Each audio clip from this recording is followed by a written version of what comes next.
Plan করে পরশুরামকে ট্র্যাপে ফেলালো সত্যজিৎ মুখার্জি ও বিজিত লাহিড়ী। হ্যাঁ বন্ধুরা, এমনটাই দেখা যাবে।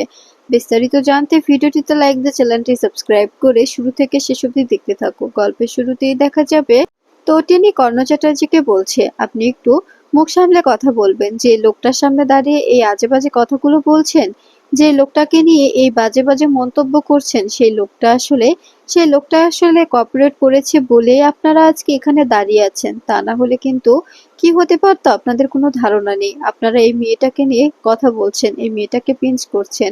একটা একটা বিধবা মেয়ে যখন বিয়ে বিয়ে করতে যায় তখন কিন্তু তাকে তাকে অনেকটাই কষ্ট করতে হয়, অনেকটা কটু কথা শুনতে হয়। কিন্তু একটা একটা যখন সধবা অন্য পরকীয়া করে তখন কিন্তু সেটাকে কেউ কেউ ভালো চোখে দেখে, অনেকেই খারাপ চোখে দেখে না। এটা কিন্তু অনেকের মধ্যেই হয়েছে, তাই না? ঠিক তেমন আপনাদের মন মানসিকতাটাও এতটাই খারাপ যে আপনারা এই মেয়েটাকে এতগুলো কথা শোনাতে, এরকম করে কথা শোনাতে পারছেন। আপনারা বুঝতে পারছেন না যে ও কতটা কষ্ট পাচ্ছে। আপনারা জানেন না যে আমার দিদি কতটা কষ্ট পেয়েছিল সেই দিন। তখনই কর্ণ চ্যাটার্জি বলে, নন্দিনী, আমি তো তোমাকে শুধুমাত্র হারটা গিফট করতে চেয়েছি, কেন নিচ্ছ না বলো তো?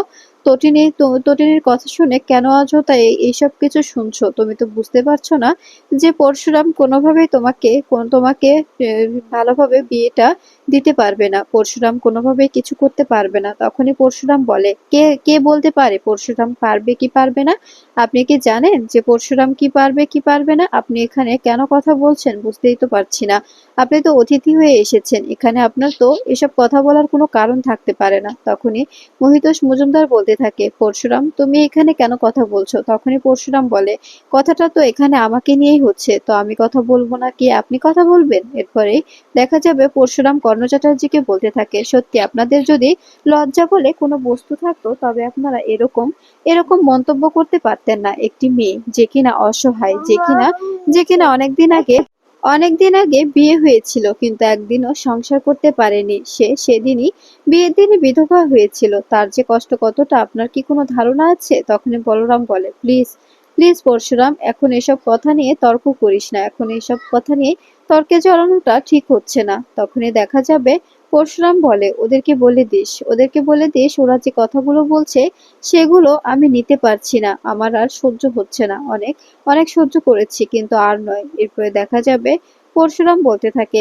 কেন তোমার সহ্য হচ্ছে না কেন? আমার যা বলার আমি বলবো, তোমার সমস্যা কোথায়? তখনই দেখা যাবে পরশুরাম তটিনীকে বলতে থাকে, তটিনী, ওদেরকে বলে দাও যে আমার সঙ্গে যেন না লাগতে আসে। আমার সঙ্গে লাগতে এলে কিন্তু ব্যাপারটা ভালো হবে না, হিতে বিপরীত হবে। তখন কিন্তু তুমি আমাকে বলতে এসো না যে আমি তোমার পরিবারের সঙ্গে খারাপ ব্যবহার করেছি। তখন এই কথা শুনে দেখা যাবে তটিনী বলে, তুমি তুমি কোনো খারাপ ব্যবহার করনি। এরপরে আয়ুষী বলে, কেন? উনি তো খারাপ ব্যবহারই করছে। আর আপনি তো এখানে খুব সাধারণ চাপোষা একজন মানুষ, তাই না? আপনি এখানে স্পেশাল ব্রাঞ্চ অফিসার, এছাড়া তো আর আপনার কোনো ক্ষমতা নেই। জাস্ট এইটুকুই।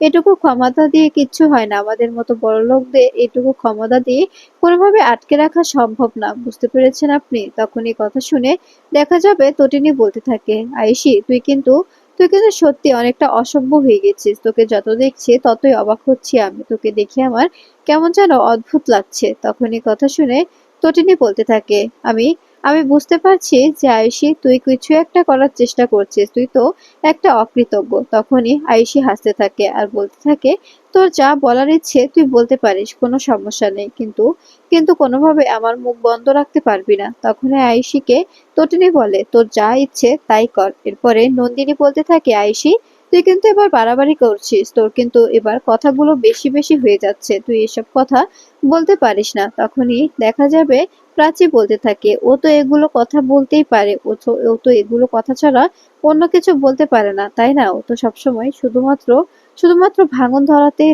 রাজি, ভাঙন ছাড়াতে কখনো কখনো রাজি হয় না। এরপরে দেখা যাবে এ কথা শুনে তখন আরাধ্যা বলতে থাকে, আমি বুঝতে পারছি না এখানে তোমরা কেন অযথা কথা বলছো। এখানে তো কথা বলার মতো কিছুই নেই। এখানে বড়দি ভাইকে সাজানো হচ্ছে, তোমরা অযথা কেন এসে সময় নষ্ট করছো বলো তো? তখনই দেখা যাবে এ কথা শুনে তখন নন্দিনী বলতে থাকে, আমি বুঝতে পারছি না যে ওরা আসলে কি চাইছে, এভাবে এভাবে কি বলতে চাইছে, কি মিন করছে। এরপরে দেখা যাবে মহিতোষ মজুমদার বলতে থাকে, আপনি আপনারা অনেক অনেক বাজেভাবে ফেঁসে গেছেন মিসেস তটিনী গাঙ্গুলি।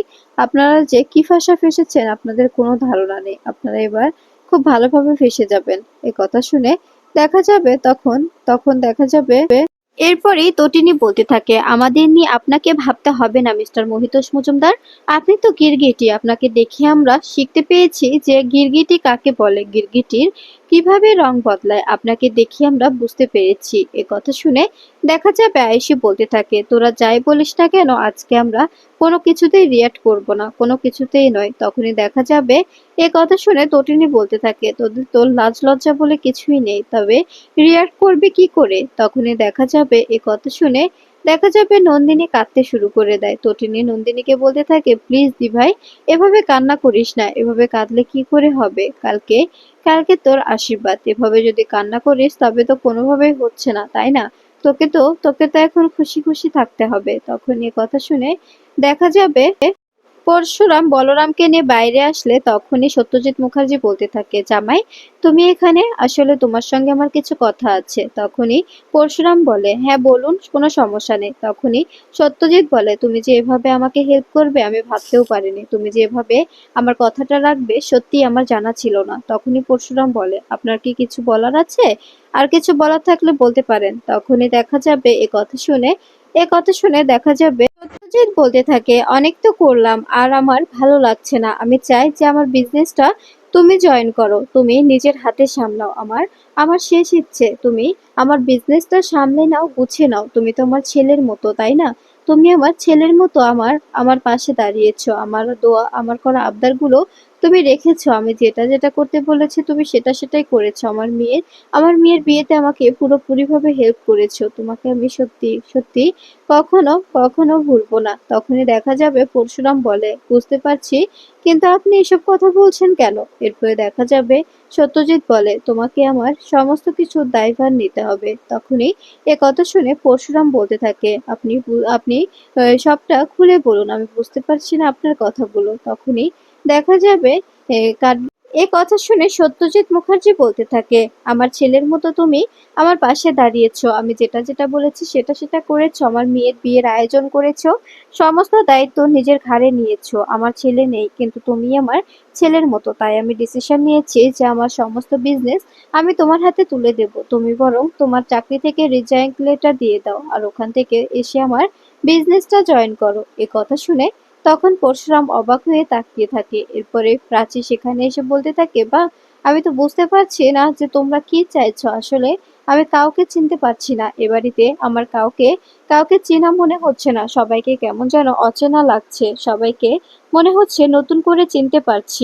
এরপরে প্রাচী বলতে থাকে, তোমার জামাইকে এ বাড়িতে সবাই প্রতিনিয়ত অপমান করছে, কিন্তু ও সমস্ত কিছু মুখ বন্ধ করে সহ্য করে নিচ্ছে, শুধুমাত্র শুধুমাত্র তোমাকে কথা দিয়েছে বলে এই সবকিছু ও সহ্য করছে। বুঝতে পারছি না যে ও এত কিছু সহ্য করছে বা কেন। এত কিছু সহ্য করার তো কোনো কারণ নেই, তাই না?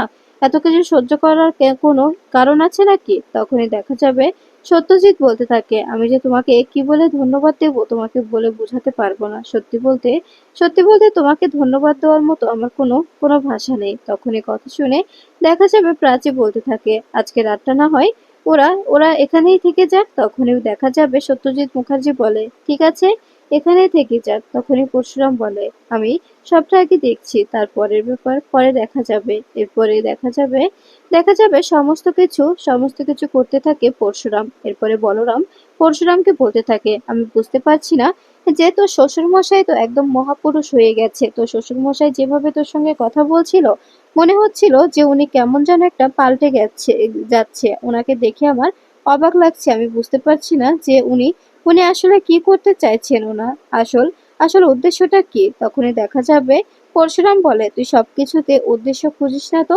আমি বুঝতে পারছি না যে সবকিছুতে উদ্দেশ্য খোঁজার মানেটা কি। তখনই কথা শুনে দেখা যাবে পরশুরাম আরো বলতে থাকে, এর মধ্যে যেন এসব কিছু না করা হয়। এরপরে দেখা যাবে সেখান থেকে এসে সবাই মিলে সবাই মিলে নন্দিনীকে নিয়ে নাচ গান করতে শুরু করে, নন্দীকে নিয়ে গাইতে থাকে। তখনই দেখা যাবে তটিনী সেখানে এলে তখন সবাই তটিনীর দিকে তাকিয়ে থাকে। আরাধ্যা চুপ করে থাকলে তখনই দেখা যাবে নন্দিনী হাসতে থাকে আর খুশি মুখ দেখে অবাক হয়ে যায় তটিনী। তটিনী বলতে থাকে, দিদি কতটা খুশি হয়েছে, আমি কোনোভাবেই দিদির মুখের হাসিটা নষ্ট করতে পারবো না, কোনোভাবেই না, কোনোভাবেই আমি নষ্ট করতে পারবো না। এ কথা শুনে দেখা যাবে তখন তখন প্রার্থনা বলতে থাকে, আমি বুঝতে পারছি না যে তোমাদের ইরিটেশনটা কোথায়, তোমরা অযথা কেন নিজেদের মধ্যে ঝামেলা করছো, আমি তো বুঝতেই পারছি না তোমরা তোমরা আসলে কি চাইছো বলো তো। তখনই দেখা যাবে আয়েশি ত্রিপর্ণাকে বলতে থাকে, মা তুমি অপেক্ষা করো, আমি এক্ষুনি আসছি, আসলে আমার একজন গেস্ট এসেছে তো তাকে ভেতরে নিয়ে আসতে হবে। এরপরে দেখা যাবে এ কথা শুনে তখন তখন দেখা যাবে পরশুরাম এসে বলতে থাকে, এখানে কি হয়েছিল। এ কথা শুনে সবাই অবাক হয়ে যায়। এরপরে দেখা যাবে পরশুরাম বলতে থাকে, আমি বুঝতে পারছি না যে আসলে আসলে কি হচ্ছে এসব। আয়েশি কিসের গিফটের কথা বললো, আয়েশি কিসের কথা বললো, যে স্পেন এই যে স্পেশাল একটা গিফট আছে, আমি বুঝতে পারছি না আপনাদের কথাগুলো, আপনারা আসলে কি চাইছেন। এ কথা শুনে দেখা যাবে তখন সবাই মিলে নন্দিনী বলতে থাকে, আমি বুঝতে পারছি না তোমরা কেন অযথা নিজেদের মধ্যে ঝামেলা করছো। তখনই প্রার্থনা বলে, ও তো নিজের শ্বশুরমশাইয়ের সমস্ত বিজনেস হাতিয়ে নেবে, তার কারণেই তো এরকম একটি অনুষ্ঠানের আয়োজন করা হয়েছে, আর উনি একবারই এমন কাজ করছে যাতে করে সবাই বুঝতে পারে যে শ্বশুর জামাইয়ের সম্পর্কটা কতটা ভালো। শ্বশুর মশাই তো দায়িত্ব দিয়েছে কিনা, তাই তো সে দায়িত্বটা পালন করছে। তখনই আয়েশি বলে, দেখুন এবার কে এসেছে। এরপরে দেখা যাবে বিজিত ভিতরে ঢুকতে সবাই অবাক হয়ে যায়। পরশুরাম অবাক হয়ে বিজিতের দিকে তাকিয়ে থাকে। পরশুরামকে দেখে বিজিত দাঁড়িয়ে যায় আর বলতে থাকে, কি ব্যাপার জামাইবাবু, আপনি দেখছি এভাবে ঘরে ঢুকে গেছেন, তা কোনো প্রবলেম। এই কথা শুনে দেখা যাবে তখন পরশুরাম মনে মনে বলতে থাকে, আমি এখন কিচ্ছু বলবো না। এরপরে দেখা যাবে পিজিতে এসে পরশুরামকে আজে বাজে কথা বলতে শুরু করে আর বলতে থাকে, তুমি খুব বাজেভাবে ফেঁসে গেছো। তখনই পরশুরাম ধেয়ে যায়। এরপরে তটিনী পরশুরামকে আটকে দেয় আর বলতে থাকে, তুমি কোনোভাবে কিছু করবে না। এরপরে দেখা যাবে কথা শুনে তখন তটিনী বলতে থাকে, ঠিক আছে, আমি কিচ্ছু করছি না। এরপরে আরাধ্যা বলতে থাকে, তোরা এখানে কি করছিস। এই দিভাই, তুই কেন সর্দি ভাইয়ের সঙ্গে এরকম করছিস বলতো, আমি তো তোর ব্যাপার কোনোভাবে বুঝতে পারছি না। এই কথা শুনে দেখা যাবে তখন দেখা যাবে নন্দিনী মনে মনে বলতে থাকে, আমি বুঝতে পারছি না যে বিয়েটা আদৌ হবে কিনা, অযথা কেন বিয়ে নিয়ে এত মাতামাতি, পরশুরামকে কোনোভাবে ফাঁসানো হবে। এরপরে দেখা যাবে পরশুরাম টিপর্ণার কাছে গিয়ে বলতে থাকে, এই ছেলেটাকে এখানে ডেকে আনার কোনো মানে নেই, এই ছেলেটাকে এখানে কেন ডেকে নিয়ে এসেছেন, ওকে ওকে এক্ষুনি বের করে দিন, ওকে কোনোভাবে এখানে থাকতে দিলে চলবে না। এরপরে দেখা যাবে সত্যজিৎ এসে বলতে থাকে, কি ব্যাপার জামাই, তুমি এখন এখানে দাঁড়িয়ে আছো, তোমার শাশুড়ি মা কোমর তোমার শাশুড়ি মা তো আলমারির চাবির জন্য বসে আছে, তাই তোমাকে ডাকছে। তখন এই কথা শুনে পরশুরাম বলে, ঠিক আছে, আমি যাচ্ছি, আপনি আসুন। তখনই পরশুরাম সেখানে দাঁড়িয়ে থাকে আর বলতে থাকে, কি হলো, এখনো দাঁড়িয়ে আছো যে, চলে আসো। এরপরে দেখা যাবে আয়ুষী বলতে থাকে, মোটা অঙ্কের দান পেয়েছো তাই না, অনেক বড় বিজনেস, তো সে বিজনেসটা হাতিয়ে নেবে সেই ধান্দাতে এ বাড়িতে এসে উঠেছো। সত্যি তোমাদের যত দেখছি ততই অবাক হচ্ছি। তোমরা সবসময় বলো তোমরা কোনো লোভ করো না, তোমরা একটুও লোভী নও, কিন্তু তবে এটাকে কি বলে বলো তো। এরপরে দেখো ঋতুপর্ণা বলতে থাকে, কেউ কি এত কিছু লোক সামলাতে পারে। তখনই প্রার্থনা বলে, একদম ঠিক বলেছো, এত কিছু লোককে কোনোভাবে সামলাতে পারে, একে অনেক অনেক টাকার ব্যাপার, তাই তাই ওরা সমস্ত কিছু মেনে নিয়েছে। এরপরে দেখা যাবে এ কথা শুনে এ কথা শুনে তখন নন্দিনী তটিনীকে বলতে থাকে, আমি বুঝতে পারছি না যে আসলে খেলাটা কোন দিকে এগোচ্ছে, এরা কি করছে না করছে, আমি কিচ্ছু বুঝতে পারছি না। আমি কোনোভাবে ভাবতে পারছি না, যদি কোনো রকম কোনো গন্ডগোল হয় তবে কি হবে। এদিকে পরশুরাম দেখা যাবে শাশুড়ি মায়ের ঘরে এলে তখনই দীপালি বলতে থাকে, সত্যি তোমার মা একজন রত্নগর্ভা, তোমার মা তোমাকে গর্ভে ধরে অনেক অনেক বড় একটা মহৎ কাজ করে গেছে। তোমার মা যে এত সহজে কিছু তৈরি করতে পারে, সত্যি আমার জানা ছিল না। এই সমস্ত কিছু আড়াল থেকে দেখে ফেলে আয়ুষী দেখে মনে মনে বলতে থাকে, কোনোভাবেই আমি এটা সফল হতে দেব না। পরশুরামের আমি কোনোভাবে জিততে দেব না, যে করে হোক ওকে আমি হারিয়েই ছাড়বো।